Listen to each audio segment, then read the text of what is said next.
Hello friends, it's been a while that I've not made any video on this YouTube channel. So today I thought I would make a very short and an interesting video to contemplate on something, to question upon something, our usual questioning about the reality that exists in the world. A very popular philosopher by the name René Descartes left a very remarkable and a popular statement that is, I think, therefore I am. When we try to contemplate and closely study Descartes' work on the meditation on the first philosophy, then we kind of understand why Descartes might have left this very popular statement that is, I think, therefore I am. Descartes would just sit and contemplate and think about the reality that exists in front of him and around him. So when Descartes think about the reality that exists, the objective reality that exists, about the things that he sees, about the things that goes and comes around him, it comes to the point where Descartes would be very doubtful about the objective world that exists in front of him. He would even doubt about his own existence. Descartes would simply sit and question about the existence of the objective reality. So before we understand Descartes' statement, I think therefore I am further, maybe we can have a very quick mental exercise over here. So to check our perception, here's an image that I'm providing here on the screen. If you are looking at this picture, then you can really see Coca-Cola, red Coca-Cola can over here. And when you see that it is a red Coca-Cola can, I would zoom in this image, and when you see closely on this image, this Coca-Cola can is not really red. And the image that you see it as a Coca-Cola can is not even a Coca-Cola can. It's just a random scrambled structured image that you would see here. So it's not really Coca-Cola can.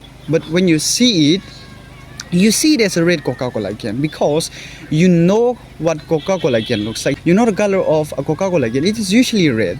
So when you see it, it is easy for you to perceive that what you are seeing it is a red Coca-Cola can, but when zoom in, it is not, right? For example, I have a paper cup over here, and when you look at this paper cup, it is easy for us to conclude that what you are seeing over here is a paper cup. And when you look at this paper cup, it does not enter through your eyes as a paper cup. It enters through your eyes as a light.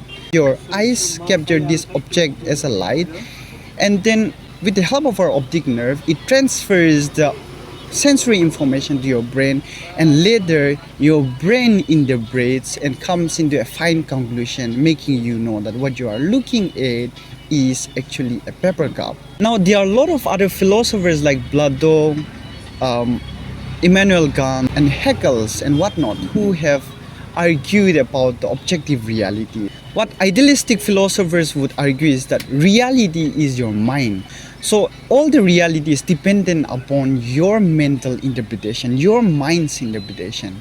Anything that exists in this world cannot really exist in this world unless you can subjectively interpret those. That is why it is easy to conclude that in idealistic philosophy, reality is the mind and not the objective world that you see. Because objective world just disappears when your mind is no longer able to comprehend and interpret the things that you see around you. Another thing, let's come back to Descartes on why Descartes might have said what he has just said. When Descartes sits and meditates, and when he thinks, contemplates, and questions about the objective reality, the things around him, the things that he sees, about his own existence, Descartes says that I have every reason to question anything. But if there is any reality, if there is any existence that is real, then it is me. One thing that I'm sure about is I'm doubting about all the existence in this world. So if I'm able to doubt things, or if I'm able to doubt about the objective reality, then I have a mind. It means that I have a thought. And to think or to question and to have a thought needs a person to question and doubt. And therefore, it is indispensable for me to exist as a person, to think, to doubt this objective world, the existence of this objective world. So Descartes is very clear when he says, I think, therefore I am. And when we deeply contemplate and question upon the existence of the objective world, we are incapable of concluding anything that we see. We are incapable of concluding the objective world.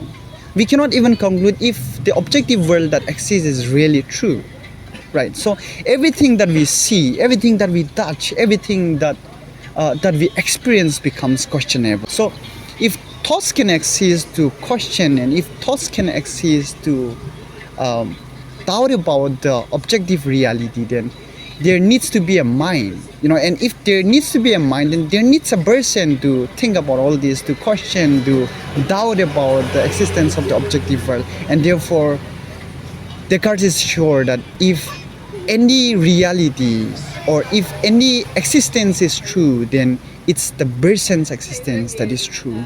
René Descartes concludes that I have a reason to doubt anything that I see.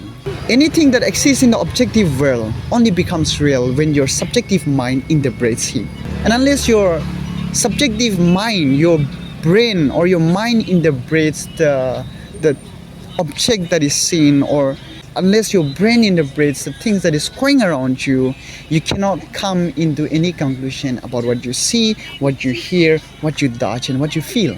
And so, as we conclude this video, we can sometimes sit and question about our own existence. We can question about the reality that exists in front of us.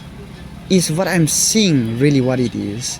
Is what I'm touching really what it is? Is it some kind of manipulative or biased conclusion of my brain? It's just my brain chemistry that is, concluding any reality. And if that's so, and if it is just the brain chemistry, and if it is the brain that is concluding everything, then sometimes what our brain decides and what our mind concludes becomes very questionable.